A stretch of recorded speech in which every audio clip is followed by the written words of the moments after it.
hay. Y nosotros vamos a trabajar. Y pues se trabaja con mucha unidad, discreción, pues para seguir con las investigaciones y la información que se va generando. Y sobre este tema, Presidenta, preguntarle, ¿nos podrían presentar después gráficas, elementos de...? En cuanto se tenga información y se avance en las investigaciones, ya haya detenciones, ya el Gabinete de Seguridad puede mostrar vínculos, pero pues mientras siga la investigación no puede revelarse. Y al mismo tiempo estamos trabajando en la parte preventiva. Ya vendrá la Secretaría de Energía con Pemex, porque se está trabajando en un mecanismo en donde cada pipa que transporte combustible o cada tanque que vaya en un tren tiene que tener una identificación que diga de dónde salió el combustible, a dónde va el combustible, qué permisos tiene. Todo eso lo vamos a hacer a través de un QR que tiene que traer quien transporta, pero que tiene que estar vinculado desde que lo importó, si es importación de combustible, hasta la gasolinera donde va. O si salió de una refinería de Pemex, desde que sale de la refinería de Pemex hasta la gasolinería donde va o al centro de almacenamiento. Entonces esta es la parte preventiva y se está trabajando con el SAT. Se han dado de baja muchísimos permisos con el SAT.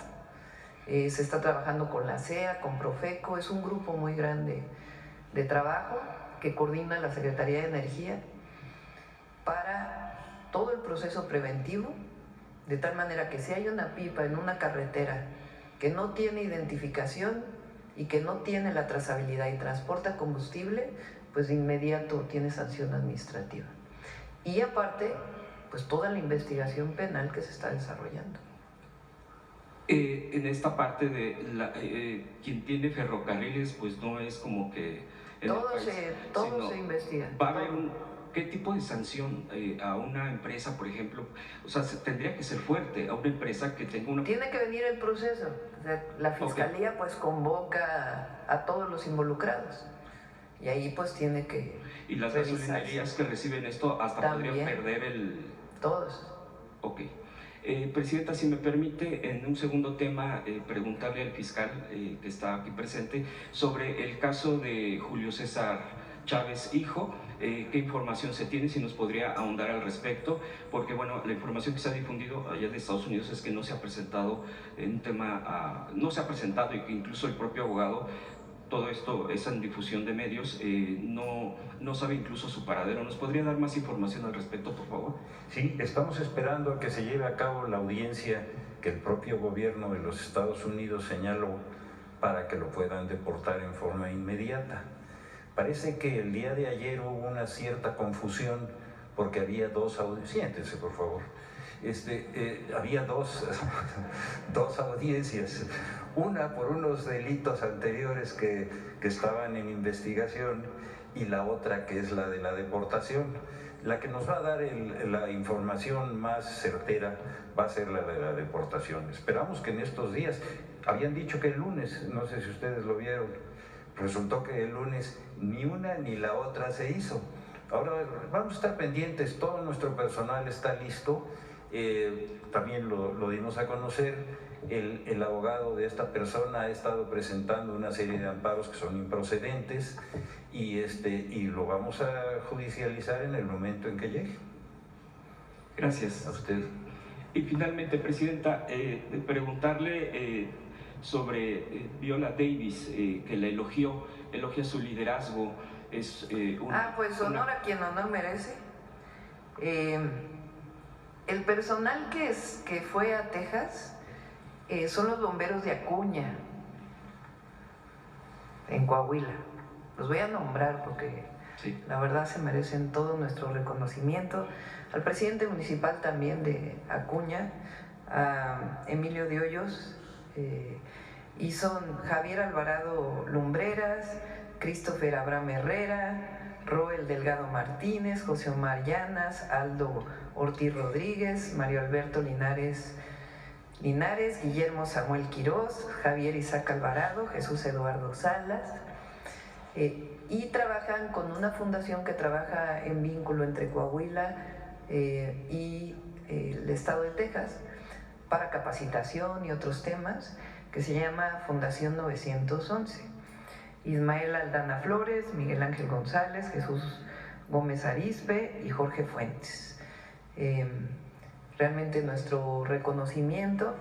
Hemos estado en contacto a través de Relaciones Exteriores con tanto el gobierno del estado de Texas como el Departamento de Estado para ofrecer más ayuda de nuestra parte, todo lo que se requiera, pues para apoyar a nuestros vecinos en una situación pues trágica como la que están viviendo.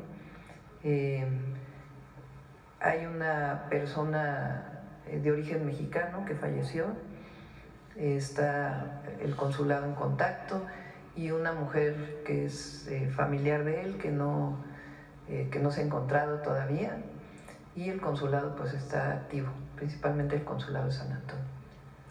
Presidenta, creo que en este mismo tema, ya para finalizar, sí quisiera leer lo que le dijo, seguramente usted ya lo sabe, pero es muy rescatable y me parece muy honroso hacia usted.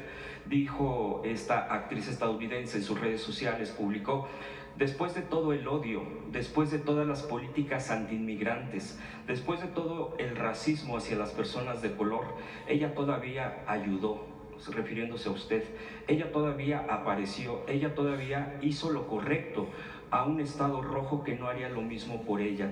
Eso es liderazgo, eso es poder, esa es una mujer, refiriéndose a usted. ¿Qué comentario al respecto? Ese es el pueblo de México, esa es nuestra cultura.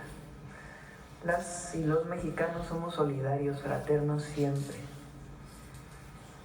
Y lo que refleja con bomberos que van y arriesgan su vida, como lo hicieron en California, para salvarla de otros, es la esencia del pueblo de México, es el humanismo. Gracias, Presidenta. Ahora sí. Muchas gracias, Presidenta. Juan Fierro, del periódico tiempo.com.mx y Puente Libre MX en Ciudad Juárez. La primera pregunta es acerca de esta estrategia nacional en contra de la extorsión. Si esta ley contempla recursos extraordinarios para los estados o que se destine finalmente para estos grupos especiales. Lo que haga falta para erradicar el delito de extorsión. Lo que estamos haciendo ahora es primero poner a disposición de la ciudadanía un equipo de trabajo bajo la coordinación de la Secretaría de Seguridad, donde participa la Guardia, todo el Gabinete de Seguridad y la propia Fiscalía General de la República, y la coordinación con los estados para poderlo llevar a cabo. Entonces, eso es ahora. Con la nueva ley, que requiere necesariamente una reforma constitucional, pues vamos a estar más equipados para poderlo hacer. Y si se requieren más recursos, habrá más recursos. Lo importante es que una persona que sufre o que es víctima de una extorsión sepa que estamos ahí para apoyar y que está, pues todas las instituciones de seguridad y procuración de justicia estamos ahí para apoyar y para erradicar este delito que lo sufren pues muchas personas en nuestro país. Presidenta, en otro tema, el fin de semana la Secretaría de Hacienda da a conocer una reducción a la deuda a 49.2 del PIB, impulsada por la apreciación del peso y el manejo de los pasivos. ¿Qué medidas concretas, Presidenta, continuará su gobierno para mantener esta tendencia de consolidación fiscal, teniendo en cuenta pues el gasto social y la inversión en infraestructura? Se llama austeridad republicana. No puede haber gobierno rico con pueblo pobre. Fíjense, la reducción del déficit se llama. En 2024 el presidente López Obrador decidió invertir mucho para acabar todas las obras. Todavía nos quedaron algunas a nosotros, pero las importantes, las estratégicas que él planteó para su sexenio, las terminó. Nos quedó un poco del Tren Maya, vamos a hacer el Tren Maya de carga, digamos ya una parte mucho menor. del cierre de esas obras. Él cerró y por eso aumentó el déficit en el 2024. ¿Qué quiere decir el déficit? Pues que hay un poquito más de deuda. Hay más gasto que recaudación. Entonces ese déficit pues se cubre con deuda. Entonces solo fue para 2024. Nosotros no podíamos empezar el 2025 pues con la misma deuda, primero porque no traíamos pues el cierre de esas obras. Apenas estamos iniciando las nuevas obras como el Tren México-Querétaro o el Tren México-Pachuca, en fin, las carreteras que estamos haciendo, las obras de agua, todas las obras de infraestructura social que estamos haciendo. Entonces este año pues teníamos que empezar con menos. Entonces hubo una reducción del déficit de alrededor de 2 puntos del PIB, un poquito más. Un punto del PIB son como 380,000 millones de pesos. ¿Cómo cubrimos esa parte? Pues con más ingresos, que estamos en récord de recaudación, y también con mayor austeridad, que no impacte la operación del gobierno para lo que requiere la ciudadanía, evidentemente. No hay recortes en salud, no hay recortes en educación, como era en el periodo neoliberal, que se llamamos a recortar y recortaban en lo que se llamaba el gasto social. Nosotros le llamamos inversión social. Recortaban en educación, recortaban en salud pública, recortaban en todo eso y decían pues que todo eso lo hagan los privados. Nosotros no, recortamos en todo aquello que todavía puede disminuirse del gasto operativo del gobierno sin impactar la salud, la educación y la propia operación que requiere el gobierno para atender a la ciudadanía. Y ese va a ser el mismo mecanismo hacia adelante y seguir combatiendo pues todavía algunas áreas en donde todavía hay corrupción y que representen pues mayores ingresos públicos, y también pues una revisión general sobre cómo está establecido el gasto público. Ahora vamos a recortar, estamos haciendo una reforma para que la manera en que se gasta pues sea más eficiente. Ese es por eso se reformó la ley de obra pública, la ley de adquisiciones y algunas otras reformas que vamos a hacer para hacer mucho más eficiente el gasto. Pregúntenle aquí a los compañeros, a Sedena, Defensa, Marina, Guardia Nacional, la Gobernación.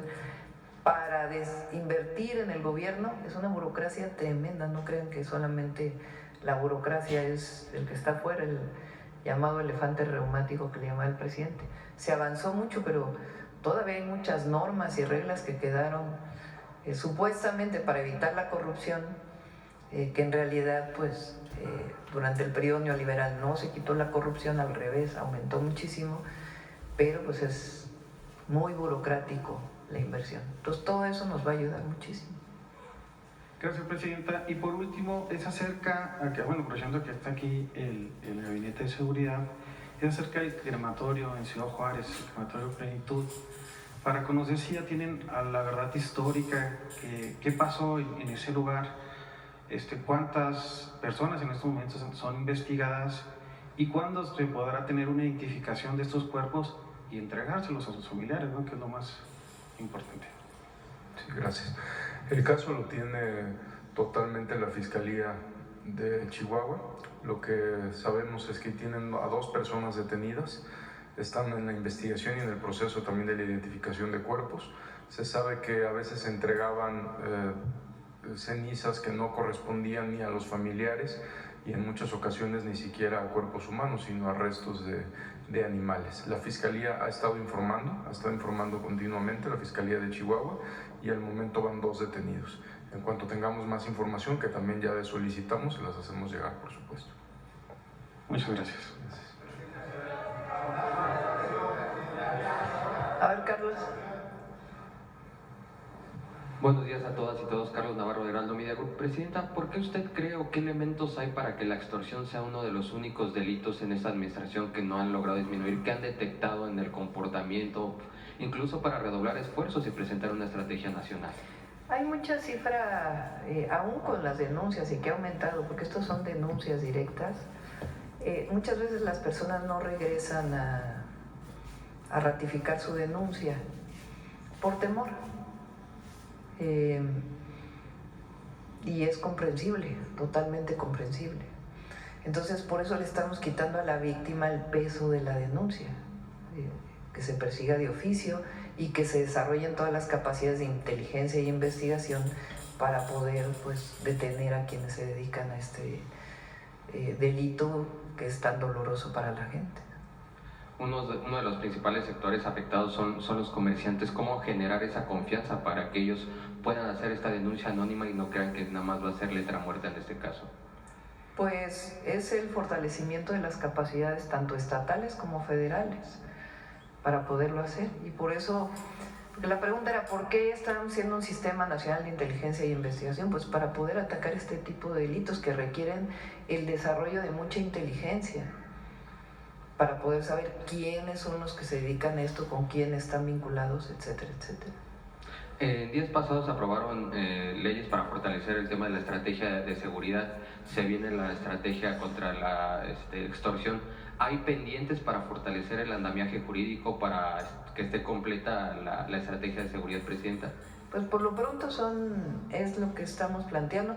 También la ley del Sistema Nacional de Seguridad apoya mucho esto, porque fortalece las capacidades de coordinación y las atribuciones de cada uno de los miembros de este gabinete, desde los municipios hasta la federación. Entonces, las dos leyes ayudan a combatir este delito que todavía no podemos disminuir. En el Heraldo de México se publicó que se han detectado 11 rutas de tráfico de armas desde Estados Unidos a México, principalmente desde Texas, el 43% de las armas. Texas es un estado con una legislación muy laxa de la materia. ¿Cómo atender a esta situación si ya tienen identificadas estas rutas, Presidenta? Pues es nuestra insistencia a Estados Unidos. Nosotros hacemos nuestra parte en nuestro territorio, pero es la insistencia a las instituciones de seguridad y justicia de Estados Unidos. Ellos tienen que hacer su parte en su territorio para lavado de dinero, para control de tráfico ilegal de armas. Ellos tienen que hacer su parte en Estados Unidos y nosotros nuestra parte en México y la coordinación. Pero el propio Departamento de Justicia reconoció que más del 70% de las armas que se usan en México entran ilegalmente a México desde Estados Unidos. Entonces, seguir insistiendo en que ellos tienen que hacer su parte. Y es parte de los acuerdos que tenemos. Y nosotros, pues, desde nuestro país. Desde el gobierno de México se ha informado toda la colaboración en las distintas materias que han llevado a cabo. Sin embargo, desde Estados Unidos se está colaborando como realmente se necesita, Presidenta. Se necesita más de parte de ellos en el tráfico de armas, sí se necesita más. También preguntarle... Y en otros, porque también lavado de dinero allá, también pues la persecución del delito. Preguntarle, en los últimos días han dado a conocer cifras y el aseguramiento en tema de huachicol. Preguntarle, ¿han detectado que cárteles de la droga estén detrás de estos esquemas de operación? Porque vemos que la dimensión de la operación es muy grande como para que sean grupos locales. Sí hay grupos vinculados. Por ejemplo, en Guanajuato, lo hemos mencionado aquí en varias ocasiones, están dos cárteles que tienen que ver directamente con el huachicol, que es Cártel Jalisco y el Cártel de Santa Rosa. En el caso de estas operaciones, de los 12 cateos que se realizaron, era una organización independiente, una organización grande, delictiva, que trabajaba en la zona centro del país, pero que no la teníamos vinculada con ningún cártel. En la zona, por ejemplo, de Tabasco. En la zona de Tabasco está involucrada también la célula esta de la Barredora y un remanente de Cártel Jalisco. ¿Y en la zona centro del país? En la zona centro del país, la organización delictiva más grande que teníamos fue la que se desarticuló por parte del Gabinete de Seguridad, y esta no estaba vinculada a ninguna organización delictiva. O sea, eran una organización delictiva ellos, perdón, no estaban relacionados con un cártel de droga. Muchas gracias, buen día a todas y todos.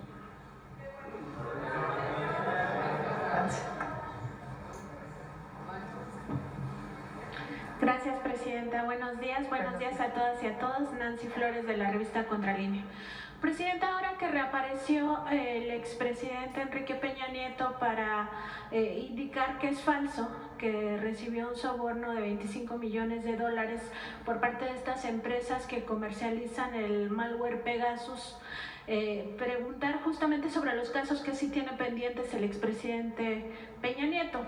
En este caso, pues sabemos que existen denuncias que se hicieron en 2022 por parte de la Unidad de Inteligencia Financiera ante la Fiscalía General de la República, pues por casos de presunta corrupción que involucran no solo al político priista, sino también a 18 familiares y también socios.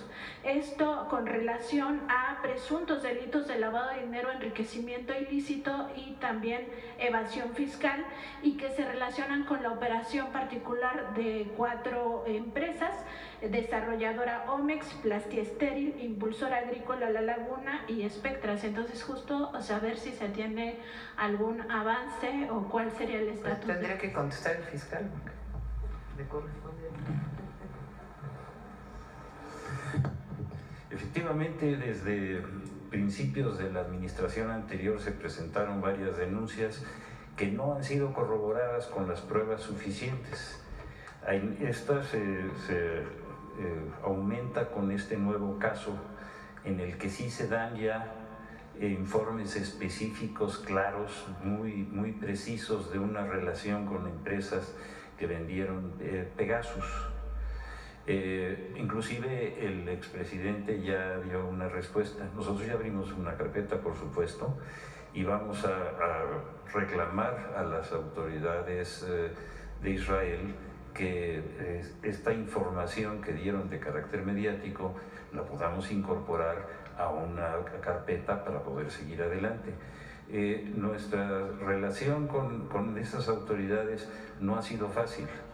Hemos tenido muchos problemas que vienen prácticamente desde lo que ocurrió en Ayotzinapa y que tenemos casos que están ahí detenidos que llevan varios años. Espero que en este caso tengamos una respuesta más rápida. Si me permite, fiscal, también Sí. sobre el caso del malware Pegasus. Bueno, primero sabemos que este se adquirió por primera vez en el sexenio de Felipe Calderón y que se utilizó para el espionaje político. También sabemos que ya habían investigaciones avanzadas en torno a este caso, sobre todo a partir de una denuncia que presentó también la Unidad de Inteligencia Financiera y la Consejería Jurídica de la Presidencia en 2019, a partir de la localización y desmantelamiento de un centro clandestino de espionaje en Santa Fe, ligado presuntamente a los empresarios Álvarez Puga, y en este mismo sentido sabemos que la propia FGR abrió una investigación hacia 2022, la pudo judicializar, y en ese caso es por, en contra de la propia empresa israelí NSO Group, que habría, en todo caso se tendría que corroborar, vendido ilegalmente este malware a personas privadas, incluida la delincuencia organizada. Saber cómo van entonces esas investigaciones. Bueno, en ese caso que fue muy sonado y muy conocido, inclusive una periodista también muy reconocida fue la que inició fundamentalmente ese procedimiento. Lo llevamos ante los jueces, logramos establecer las responsabilidades de todos los que estaban involucrados, que ya se habían dado a la fuga y estaban ya fuera del país, pero los que estuvieron en México los consignamos, los judicializamos y los procesamos. Después vienen las respuestas de las autoridades judiciales que afortunadamente ya vamos a poder revertir. Pero entonces en este momento se abrirían nuevas líneas de investigación con este caso del presunto soborno. Fíjese que tiene mucha lógica lo que usted está diciendo, pero hasta el momento en que las autoridades del Estado de Israel nos ratifiquen que estas informaciones que dieron esos funcionarios de esa empresa diciendo que habían entregado esas cantidades de dinero, eso nos permitiría volver a reabrir esa parte de esa investigación, porque la de los hechos concretos de lo que estuvieron haciendo y cómo estuvieron interviniendo las líneas, esa sí ya la judicializamos, la ganamos y llegó hasta los jueces. Y esta puede haber esa vinculación, nosotros coincidimos con usted. Y en el caso del expresidente Peña Nieto, de los otros temas relacionados con las empresas, entonces faltarían pruebas.